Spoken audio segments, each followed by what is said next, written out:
guys, welcome to Lifting with Lauren, the podcast, episode 8. Obviously, I am not surrounded by weights today. I am surrounded by a desk covered with junk and coffee. So it's been a busy morning. It's been very rainy, and the dog woke me up because she was very scared. And I was awake with her for hours, so I'm not currently lifting. I will be at some point when it dries up. The only thing I'm going to be lifting in this episode is this coffee to my face. So yes, I'm actually trying to do 2 lives right now between recording audio, and I'm doing live on Instagram and on Facebook. So if there's an issue, somebody comment please and tell me that you can't hear me. So I did a poll on my Instagram stories to determine what topic I was going to talk about today, and the carbs have it. It was either bodybuilding or carbs, and everybody decided they wanted to hear about carbohydrates. So we're going to talk about carbs today. So I'm going to start with like some basic general information, and then maybe work into some more detailed stuff. So first thing is that carbs stands for carbohydrates, and carbohydrates are simply simply the sugars that you ingest. So sugars come in lots of different forms, but the main thing that you need to know is that your body runs off of primarily carbohydrates in different forms. So people will talk about simple sugars, simple carbohydrates, and everyone thinks about like table sugar, but your simpler sugars are your monosaccharides and disaccharides. Those actually they can come from table sugar, they can come from processed foods, they can also come from fruit and other things like that. And then some of your larger carbohydrates, your ones that take longer to digest, your polysaccharides, your starches, fibers, those kind of things, those are going to come from usually like your vegetables and things like sweet potatoes. You've got your other things like rices. Some types of rice are a little bit simpler to digest. Some types of rice, like brown rice, are going to be falling into the complex carbohydrate grouping. And then you'll have things like corn that's a bit more starchy. So it does get a little bit complicated when you get into specific carbohydrate types, which I usually don't recommend people do necessarily. We usually just do simple, complex, and then just like break it that way, where we talk about fiber. Fiber is going to be the one that some of it is soluble, some of it's insoluble. So some fiber you can digest fully. Some of it you really can't digest very much at all, and that helps with going to the bathroom. Some fiber is helpful with clearing arteries and whatnot from all the bad stuff. So you want to talk about detoxification. Your diet actually kind of does that on its own, in addition to what your body's normal systems, like your liver and your kidneys and all that kind of stuff. So let's see. So with carbohydrates, generally when you are looking at like a standard diet, like someone who's just like generally active, maybe like 6 hours a week total, and that means like 2 to 3 hours of structured exercise, maybe 2 to 3 hours of like general movement, that kind of stuff. A lot of times carbohydrates will take upwards of like 50% of your total calories. So every gram of carbohydrate that your body digests breaks down and produces 4 calories. So remember, your macronutrients are your carbs, your proteins, and your fats. When those are broken down, they produce a certain amount of energy. So when carbohydrates are broken down, they produce 4 calories for every gram that you take in. And that's where you start to get into energy balance, weight loss, weight gain, that kind of stuff. So your body is going to need, depending on the type of activity you do, in general, we're going to say about 40 to 50% of your daily intake is going to come from carbohydrates. Part of that is because they're easier to take in. If you sit down at a bowl of rice or something, it's easy to eat a bowl of rice. It's easy to obviously get in a lot of sugar through processed foods. Honestly, even fruit and things like that, it's just easy to take in carbohydrates, and especially if you need that energy, that's going to be the route to go. If you are a bit more athletic, that's where things get a little bit debatable. So if you are, let's say, an endurance athlete, sometimes there is a recommendation for you to try to adhere to more of a fat-heavy diet, and that just has to do with the energy whenever you are exercising. ultimately, all of the foods that you take in, all of the nutrients that you take in are actually going to be broken down into glucose. So glucose is a type of carbohydrate. It's a type of sugar.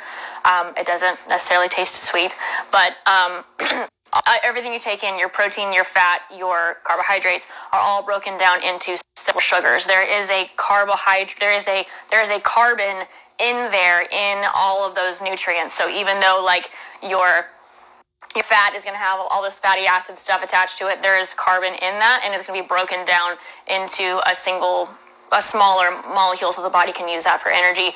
Your protein is the same way. So if you don't take in adequate carbohydrate, your body can get carbohydrates from other places, and sometimes that is more useful. Like I was saying with endurance athletes, your body pretty much always has a good storage of fat on it. You generally store more fat on your body than you store carbohydrates. Gosh, there's so much to unpack here, so I'm like jumping all over. So your body stores glucose, or it stores carbohydrate. I can't remember. I think it's galactose and fructose are the main ones it tries to store. So there's glucose, fructose, which are two of your simpler sugars. I think galactose is also a simpler sugar. And your body takes, your liver will actually take some of those sugars that are broken down, and it will store it as glycogen. And it will store it in your liver, and then it also gets stored into your muscles. So if you ever see someone with like temporary muscular failure, if they've been doing exercise for a longer period of time, part of it could be that they're exhausted, but part of it could be that they've actually used all of their glycogen stores. So that's all of the carbohydrate that's available for those muscles to use at that point in time. So if you're an endurance athlete and you're going through your glycogen stores very quickly, you could you could get to the point where like you just literally can't go anymore. Like your body will just stop moving because your body needs to have those glycogen stores, that sugar, for you to pull out of the muscles to be able to use as energy for your activity. So if you run out quickly, then you're going to be a sucky endurance athlete. One of the things that we actually studied when I was, or not studied, but one of the things that we looked at when I was in college is we actually got to go over to the National Training Center in Central Florida, and we got to watch a metabolic cart test. I actually watched this test twice. And in this test, they will measure your oxygen intake versus carbon dioxide output. And that is just for them to be able to tell, what type of energy you are burning, like not how many calories you're burning, but how many carbohydrates you're burning versus fat. I do not remember the exact equations and reasons why, but essentially what they were trying to get across is that if you're an endurance athlete, you want to try to burn more fat. Well, how the heck do you do that? That was actually the question that I asked the guy. I was like, how do you preferentially burn fat versus carbohydrate? I think part of it has to do with like the amount of endurance activity that you're doing leading up to that, but then also your diet has to consist of a higher fat type of diet. Now that becomes debatable because carbohydrates are needed so much, and you'll see sometimes that people will actually carb load before they do endurance exercise. So there's some debate there. I think an area where there is less debate is if you're a power athlete. So like my friends who are karate guys, anybody who's doing like power lifts, which is actually not really a power thing. Power is like with speed, but still heavy lifting, doing power sports, doing football, baseball, soccer, sort of. I mean, any kind of like anaerobic bursts where you're not using as much of your like aerobic capacity. You're generally going to want to have carbohydrates available for that. So that's why those types of athletes are generally going to want to take in a lot of carbohydrate. And there's also a lot of research behind like eating a higher amount of carbohydrates before you do the type of exercise and also after that type of exercise, particularly lifting. Like if you're going to be lifting weights and your body's going to have to essentially repair itself after you're done lifting, you're going to want to take in more carbohydrates before and more after. And so essentially sometimes people will say you're taking a bolus of carbohydrates like before or after your workout. So if you have, let's say, 200 grams of carbohydrates you're supposed to take in over the day, you would know that by either having a coach who calculated it for you, or you could find an online calculator that sometimes will help. You would say, okay, I have 200 carbohydrates I need to take in during the day. I'm actually going to take in about 100.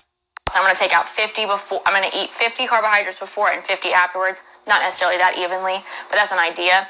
And that's supposed to help a little bit with recovery. So I'm sure you guys aren't here to hear about that. You're probably here to hear about why people talk about cutting carbs all the time. And I have a question about that, I think. My client Lou says, carbs are my enemy, but I crave it. I've been testing my blood daily and what I eat, it's a struggle. It's definitely a lot harder for people who are diabetic. I'll actually talk about that in just a couple minutes, I think. I'm glad that you brought that up.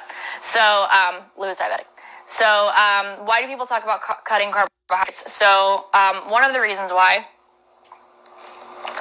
is that the majority of the time, the majority of your calorie intake, like I said, is going to come from your carbohydrates. So, if you cut carbohydrates, then often you will see that you're taking in less energy. So it's just a method of creating a calorie deficit. I want to emphasize this until the day that I die. Just like every other legit health and fitness professional is trying to explain. If you want to lose weight, you have to be in a calorie deficit.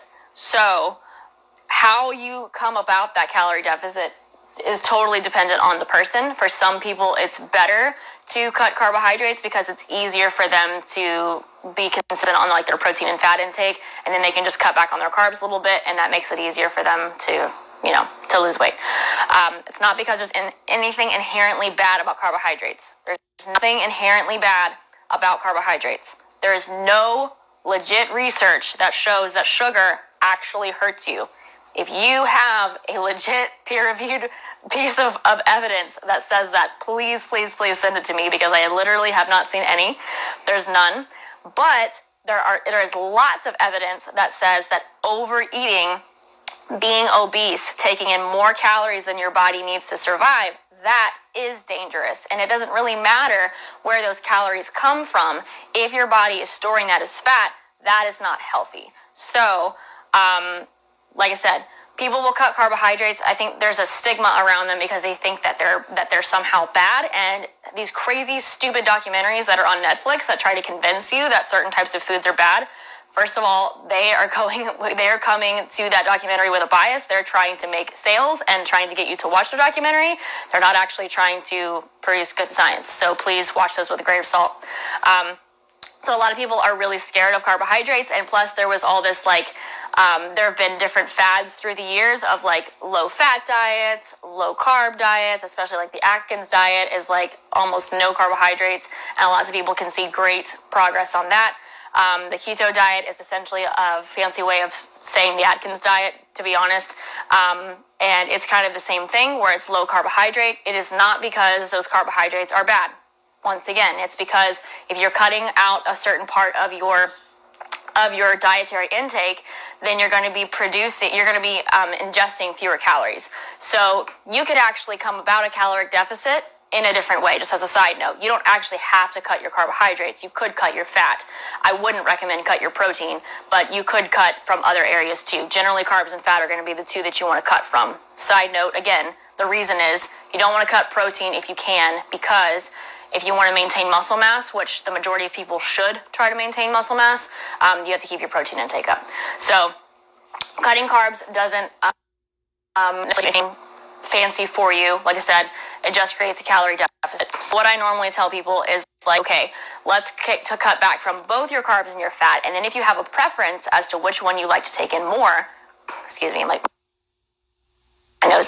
more carbohydrates, then maybe we'll cut back on the fat some. I thought over the years that I was a more like heavier fat eater. I realize now that I was completely wrong, that I actually prefer more carbohydrates because it's so much easier for me to get them in. My fat is usually like under 80 grams a day, which I think is kind of low for someone who's pretty active. So I like higher carbohydrates. Other people might like higher fat. So like with the keto thing, I will rag on that a little bit, but if you prefer that type of diet just because it fits your lifestyle better, or you like that type of food better, then you should eat that. You should eat what you actually enjoy eating. You shouldn't be trying to force yourself to eat things that you don't want to eat. Now, here's where a caveat comes in. So diabetes is a bit different because you're having to control for your insulin and all that kind of stuff, and you have to be careful. So here is what's generally going to be best, particularly with someone with diabetes, but honestly for everyone in general, especially if you have any kind of fear about your blood sugar levels or about your energy levels in general, like especially if you experience a lot of lethargy after eating. Oftentimes people will find that if they eat something that's higher in like a simpler sugar, then they will have like a sugar crash after that. And I don't know if that's necessarily genetic. It might just be simply because of the type of sugar that they're eating. Not in every case, but yeah, it could be genetic. We're just going to say it's genetic. Let's just throw that out there. If I'm wrong, somebody please tell me. So what was I saying? So basically, if you're going to be monitoring your diet and trying to control for sugar, generally you just want to eat a well-rounded source of carbohydrates. So if you can get the majority of your carbohydrates from healthier sources, like just whole foods, and what I mean by whole foods is foods that are looking more similar to the way that they looked when they came out of the ground or off of the tree or whatever. The more basic your carbohydrate source, the easier it is to actually control for things like blood sugar. And I'm sure that all my diabetic clients and friends will back me up on this. If you eat things that are higher in sugar, but if you eat simpler sugars that are coming from processed foods, it is harder to control that. Is that to say that processed foods are horrible? Well, they're not the best for you, to be honest. And if you're looking at a continuum, processed foods are going to be on the worst part of the continuum. So they're definitely not that great for you. Do I tell anybody to cut those out completely? No, not unless you have an allergy or you have a specific medical reason why you absolutely have to cut that out, or you just really don't like them. Then you would cut it out. So back to what we were talking about earlier about cutting back on certain areas of your diet. My recommendation is never to completely cut out a complete food group. And that's why I have such I do not like when people talk about cutting carbs. I know that I have a lot of clients come in who are new and they talk about how they did a carb diet in the past and it helped and whatever, but then they gain all the weight back and they couldn't understand why. It must be the carbs. Well, no, it's not the carbs. It's just because you chose to cut out an entire section of your diet that you actually craved, that you actually wanted.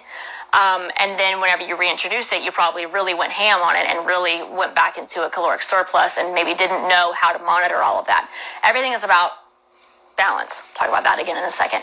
So whenever you're trying to, let's just say just in your realm of carbohydrates, if you're trying to balance out your realm of carbohydrates, maybe you can, sorry, I'm getting like notifications here. Go away. Go away. So maybe with your carbohydrates, let's say maybe for breakfast, you try to add in a little bit of fruit and maybe you throw in some veggies with your eggs or something. Okay. Like really simple, not a lot of calories there. Maybe it doesn't taste the greatest to some people, so that's going to be a lot of like trial and error, figuring out what you actually like to eat, but that's an idea there. That's just my preference. I like lower carb breakfasts because they taste better, or they're easier on my stomach. Maybe for your lunch, maybe that's like your pre-workout sort of, so you eat like a really high amount of carbohydrates for your lunch, so you're eating like your rice or whatever. You could stick with a more like basic whole food calorie source, like an actual potato or some rice or like pasta or something. Not demonizing pasta, bread, none of that. I'm not saying any of that's bad. But like I said, bread is going to be a couple of steps more processed than like your potatoes will. Your pasta is going to be a couple steps more processed than your rice necessarily is. So once again, putting that on a continuum, if you're trying to veer more toward the whole foods, then you would get the ones that look more like they did when they came out of the ground. The other stuff, because it's more processed, a lot of the times all of the tasty stuff is like compacted, so you end up getting more calories per like little ounce of what you're eating, so that's just something to keep in mind. But you can still make it work with both of those. Maybe you do add in a candy bar or a protein bar, which is essentially the same thing, in the afternoon before you go to work out. Or maybe you drink, like I've been drinking Gatorade, and it's definitely simple sugar. I mean, there's like nothing fancy about a Gatorade. I've been drinking Gatorades before I go to work out because it's an easy way for me to get in extra carbs, and for me, I need the calories. So I drink Gatorade before I go to work out. Energy level's a little bit higher. I'm able to work out. Afterwards, I'll drink like a protein shake, if I remember, protein shake with maybe some kind of extra carbohydrates thrown in there. So that helps. Oatmeal. I'll sometimes throw oatmeal into my protein shake so that can help too. And then in the evening, you kind of base your choices of your carbohydrates based on what your main course is, but also what you have left for the day. So if you've been doing a good job at getting a wide variety of carbohydrate sources throughout the day, if maybe you had vegetables for breakfast and lunch, maybe you'll still have some vegetables with your dinner because you should, because it's good for you. So maybe having some vegetables, so getting your carbohydrates from there. Once you have a more basic, less processed carbohydrate source, do I veer off and get more processed? Once again, you're using this continuum idea just to make it easier for you to make those choices. And going back to the balance idea, you're trying to keep it balanced because it actually is nice for your body to have multiple types of sources of carbohydrates throughout the day, depending on what's going on. I know that some people will say you shouldn't eat carbs after a certain time of day because into the nighttime it will store as fat. No, no, it's not how that works. So some people are late night snackers. So the reason that people who are late night snackers will sometimes have trouble with their weight is because they're eating more calories than their body needs. It doesn't matter where the calories are coming from. It just matters that they're eating them. Once again, carbohydrates are easier to ingest, and a lot of times at night you're getting really tired. Your body is craving some sugar, so it wants you to eat something sweet. So that's why if you take in those extra sugary things, maybe you're struggling with your weight a bit more, or maybe you're not feeling so great first thing in the morning. And then when you start to cut those things out, you're like, oh, I shouldn't eat carbs after a certain time of day because I'm losing weight. Well, it has nothing to do with the time of day. It has to do with the total amount that you're taking in. Once again, going back to that same principle idea, total calorie intake for the day is going to be what affects your ability to gain or lose weight and whatever. And we're not even talking about performance at this point. We're just talking about your ability to gain or lose weight. So what I would suggest toward the end of the night, your carb intake is make some wise choices, knowing your tendencies based of what you're going to take in. If you know that right toward the end of the night you're going to be getting really, really hungry again and you're going to have carbohydrates, there's some interesting, I think it was a little bit of research. I heard it from another fitness professional, so I cannot quote the actual study that this is from. But if you take in whey protein or dairy-based protein, sometimes that will actually curb those carbohydrate cravings just a little bit. So whether you eat a small bowl of ice cream, or if you eat some cottage cheese is good, Greek yogurt is good, even drinking a protein shake, that will sometimes help curb those carb cravings. Wow, I am legit with alliteration, okay? Curb the carb cravings. We're going to turn that into a brand. Anyway, so if you eat some kind of whey protein there toward the end of the day, that actually might help to curb that off toward the end. Eating some fruit or something, that's fine. I would just say that toward the end of the night, you're probably not having the best self-control, and it is going to get, I guess, in quote, dangerous to allow yourself to just go ham and eat whatever you want. So you might have to plan in advance for those kinds of things, or if there are other times of the day where you know you tend to really overeat on a certain type of carbohydrate, I would say that most people are probably not going to overeat on fruit or vegetables. I'm just saying. Most people are probably going to overeat on processed stuff. So if you know that is a struggle for you, where you really do overeat on processed foods based on the amount of calories and carbohydrates you should be taking in, then you should plan in advance. Once again, not demonizing those type of carbohydrates. I forgot to lift my coffee. Hold on. I got to lift every now and then. It's too long of a rest break.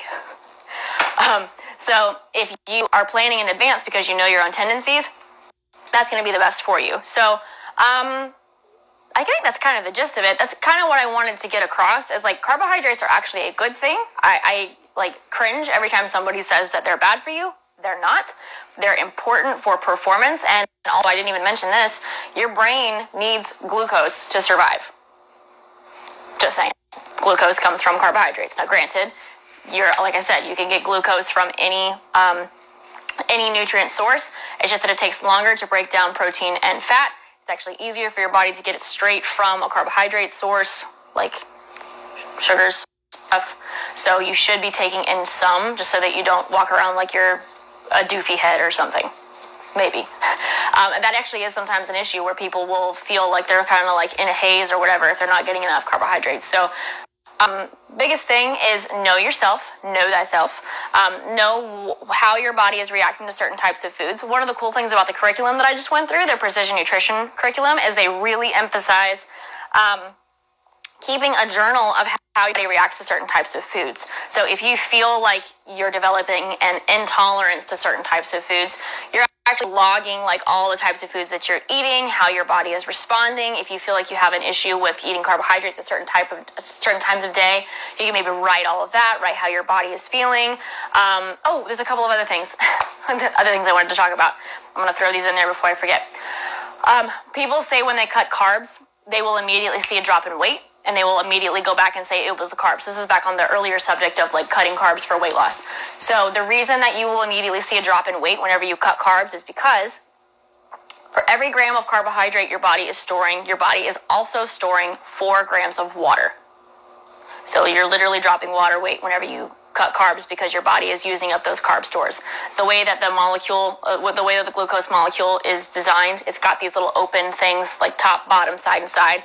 And those are like perfect little latch-on spots for water molecules. So they just go and they attach to the glucose molecule. So whenever that glucose molecule is stored in your body, the water is stored with it. So you will see a little bit of a drop in weight, but it's not because your body is necessarily dropping fat. It's because it's dropping water a lot of times. It could be dropping some fat, but water is going to be the biggest thing. So that explains the weight drop, just so you know.